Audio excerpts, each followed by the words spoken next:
Welcome to Podcast for the Win. I'm Ryan. I'm here with David, and we just watched the season finale of Star Trek Discovery, which I really liked some parts of it. So we're going to discuss that today. David's got some points, I got some points, and you take it away there, David. All right, well, the haters can suck it. I like Discovery. I've always liked Discovery. I've even been tolerating of the Klingon look. Everyone's got an opinion, like assholes, but I'm an asshole because I don't like the Klingons. They don't create content. They don't like director's vision. They just want to have their own opinion. But that's fine. That's what YouTube's for hate. But I actually liked it a lot. YouTube is for hate. Well, for a lot of it, yeah. Hating, Okay. whatever. Different levels of hate. All right. The alternate universe storyline, I think, really resurrected the series for a lot of people. Because once they saw that happening, they realized, okay, a lot of the stuff they didn't like about it originally, being too dark, whatever, and this and that, it was explained by the fact that Lorca, the captain, who's actually from the universe, and he brought a lot of his terrible ways with him. So the darkness and the evil that they saw being perpetuated that wasn't Federation-like, and they complained about it, well, now they have an answer. They just couldn't say anything. Yeah, and actually, that scene when he dies, the Emperor Giorgio, whatever she's called in the universe, she actually kills him. And I said to you as soon as I saw that happen, like, is he really dead? I mean, you see, she sort of disintegrates into the mycelial, like, whatever. But people do survive that. I mean, that's not maybe death. I mean, he might come back at some point in the future. I don't think he's definitely dead. Some part of me thinks he's still around, but. Yeah, we don't want to get rid of a big character actor like Jason Isaacs when you have him. I actually even hadn't thought of that. I was thinking purely his character in the show. I didn't think, my God, that guy's a big star. Yeah. They just killed off one of the biggest stars in the show, the lead.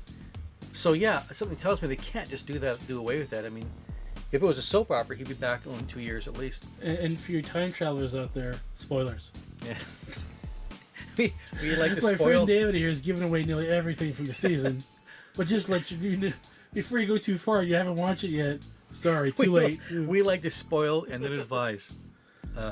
Another thing I love, okay, I told you this as soon as I saw it happening, the fact that Burnham brought back the Emperor from the universe into theirs. Yes. I knew right away that's going to be like that. The character from The Office that plays Harry Mudd? It's like, he's going to come. Wilson. Yeah, he's going to come back because he's fun, and just like he did in the original series. The original series, he'd keep coming back and annoying them, just like Q did Next Generation. Mudd came back in the original series. I swear to God, they're going to see that character again. Well, we know in 10 years from now where he's going to be with the Enterprise. Yeah. He's going to be on that planet with all the women or whatever. So, yeah, no, obviously they got some plans. I wonder how many years of this they've mapped out, if any. I know a lot of it was built on stuff that they planned to do in the last season, if it had been made, of Enterprise. Mm-hmm. I saw you watching that. It was mind-blowing, cool stuff that they could have done, and I was like, Yeah. which I like too. I give Ossify a big chance because it's hard to get stuff made. Like shows like amazing shows get canned, so I don't want to just diss shows the second they come out with all my complaints. I want to give them a shot. So I'm looking forward to seeing, back to what we were saying earlier, what the evil emperor in this universe is going to become down the road. Yeah. Because she's got like life skills. I mean, she can apply her. She knows shit about this universe that they don't know. She knows secrets that apply to this universe. Probably she knows like codes that would work. Stuff that she's learned in her universe that might cross over to here that we haven't learned yet. Yeah, she could use that. I mean, really, and that's the Federation's stupid for not paying attention. But how is that going to tie in again? Of course, you have that shoehorning everything into episode 1 of the original series. How do we get to that point without destroying it? Spoilers. The guy from Voyager who directed this episode, he brought the Enterprise. It shows up, you hear the music, you see them typing in NCC 1701 onto the display, and you hear, it's Captain Pike. Yeah. And they have an alarm going off. They need our help. It's the Enterprise. And like 10 years early, so we got Pike before he gets into the wheelchair. And you get to see the ship, and they've taken the ship, and they've sort of, it looks a lot like it. They gave the movie look. Yeah. They didn't go for the old TV show. I got chills watching that. Yeah, I know. Yeah, I was like, and then the I had an music, nerdgasm. the music during the credits. the original series end scene. Yeah, you took off and I have to take a piss. I've been holding it for 2 hours, and you came back and I paused it. Oh. Yeah. No weird ugly face, dude. But the music was still there, and that was amazing. But my point is, who's on that ship with Pike? Who is his number one? It's Spock, right? Or is it something like? Actually, I don't know what his position was. He might not be there yet, but yeah, that he could be, and we don't know the exact. That leads us to the cage. You know, he's the one who he says I worked with him for years, and this is the right thing to do, and that's what he did. But the thing that I'm trying to get to is tying into the original series. Spock never ever mentions that he has a sister. It's not until we get to movie number 5 or 6, The Undiscovered Country, that we find out that he has a half brother. So there is precedent for having mysterious siblings. Exactly. Yeah. So how's that gonna? Is he even gonna appear? And Alex Kurtzman has gone on and said that the show is called Discovery. It's not Enterprise. So yes, the Enterprise will play a part in season 2, but it will absolutely not overshadow Discovery. And I think with Enterprise's arrival in the finale, we recognize that the audience has a lot of questions about our synchronicity with the original series. So the promise of the Enterprise showing up at the end holds answers to a lot of those questions, including Spock's relationship with his half-sister, who he's never mentioned, which does not necessarily mean you're going to see Spock, just that we owe an answer to that question. You're talking so much about the original series, and you know, one wonderful way they tied us into the original series is the Clint Howard. Yes. His character, Baylock in the original series, like the idiotic laughing scene. Of course, he shows up, I think, on Kronos. There's a section of Kronos where the crew has to sort of sneak into. He's not playing the same character. He's playing Orion. He's like some kind of seedy merchant dude in a strip club trying to steal something, like some kind of pit where people are doing drugs. This is, I think, a section of an Orion section in the Klingon homeworld where they have their embassy and stuff. Yes. And it was so cool because, first of all, I think it's a market or a church or something. And he played this character, and they're walking by, and what we found cool about this is they made this place look real and lived in. This could just be any downtown somewhere. Oh, the sets were great. Yeah, and they walk by, and I noticed those little creatures that burrow into Chekhov's ear. Yes, they're frying them up as street food. Yeah. It's like there's such little beautiful Easter eggs for super fans, you know. Another thing, of course, that guy she made, Clint Howard. I think her name is Tilly in the show. I love that character. Yeah. She's my favorite character in all of Enterprise, because I'm not just saying because she's like a hot redhead. You mean Discovery? Yes. Damn it! I did it again. I'm on Enterprise is on the brain now because we mentioned it 600 times. Plus we see it arrive. Yeah. Okay, Tilly. I love Tilly. Tilly is she's like an everyman woman, whatever. She's like a normal human being in the Star Trek universe. Like that scene where she first meets up with the Emperor, and then she gives us like a salute. Yeah, like a Nazi type salute. Yeah, like no. And that woman's like, no, don't, because she's so ridiculous. And then she goes, "What is happening?" And she's totally messing things up, you know. God, she kills me. She's so funny. She's hot. She's really hot in that uniform. That sexy ass evil version of her is hot as hell. Yeah. I don't know. I mean, and another scene, of course, in that little tent with that dude, where he goes, and he blows something into her face, and he goes, "Is something supposed to?" Boom, and she collapses to the ground.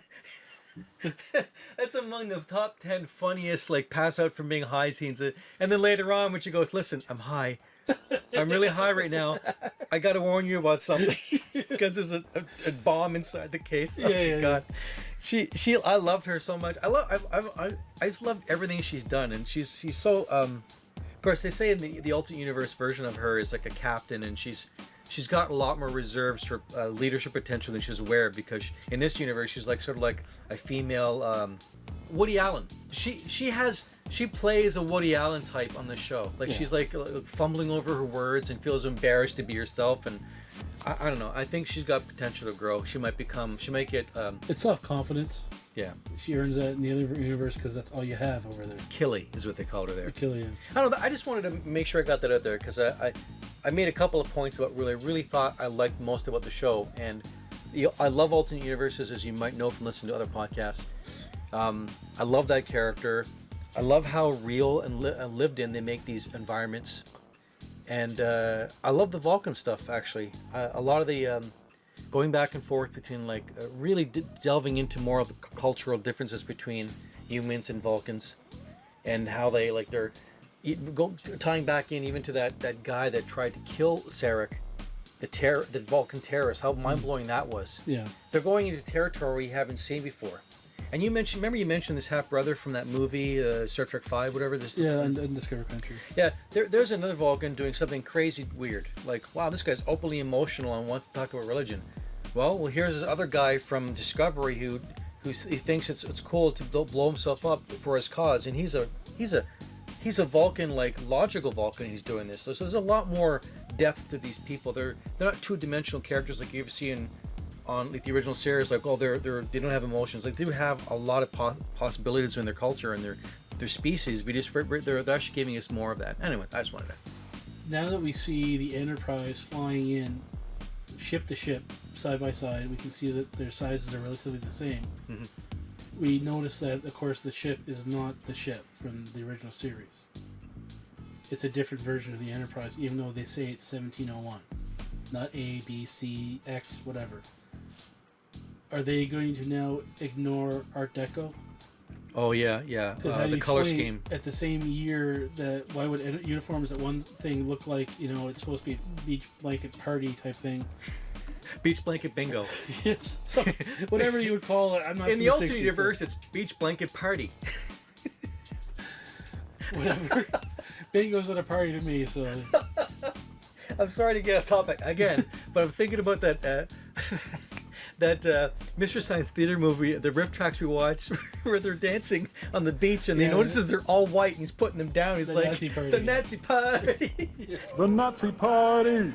Everybody. He's like, these are the whitest beach I've ever seen. Like, these stupid white Aryan kids, get to have kids of color dancing with them. Like, total crap.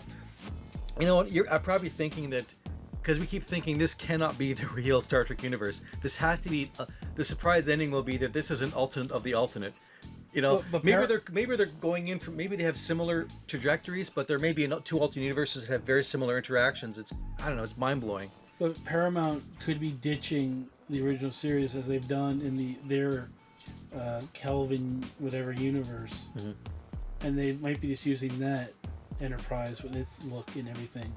They already have the sets, and they're not making another movie for a little while due to issues they've had with the previous movie. So this could be their way.